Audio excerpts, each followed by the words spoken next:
انہوں نے اس کلام میں غور نہیں کیا، یا ان کے پاس کوئی ایسی چیز آئی ہے جو ان کے اگلے باپ دادوں کے پاس نہیں آئی تھی، یا یہ اپنے پیغمبر کو جانتے پہچانتے نہیں، اس وجہ سے ان کو نہیں مانتے؟ کیا یہ کہتے ہیں کہ اسے جنون ہے؟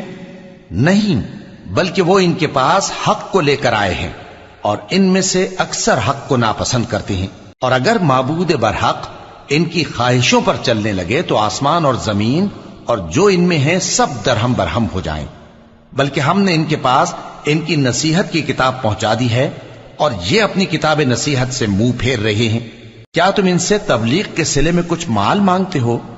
تو تمہارے پروردگار کا دیا ہوا مال بہت اچھا ہے، اور وہ سب سے بہتر رزق دینے والا ہے، اور تم تو ان کو سیدھے راستے کی طرف بلاتے ہو، اور جو لوگ آخرت پر ایمان نہیں لاتے وہ راستے سے الگ ہو رہے ہیں۔ اور اگر ہم ان پر رحم کریں اور جو تکلیفیں ان کو پہنچ رہی ہیں وہ دور کر دیں تو یہ اپنی سرکشی پر اڑے رہیں اور بھٹکتے پھریں، اور ہم نے ان کو عذاب میں بھی پکڑا تو بھی انہوں نے اللہ کے آگے عاجزی نہ کی، اور یہ عاجزی کرتے ہی نہیں، یہاں تک کہ جب ہم نے ان پر عذاب شدید کا دروازہ کھول دیا تو اس وقت وہاں نا امید ہو گئے۔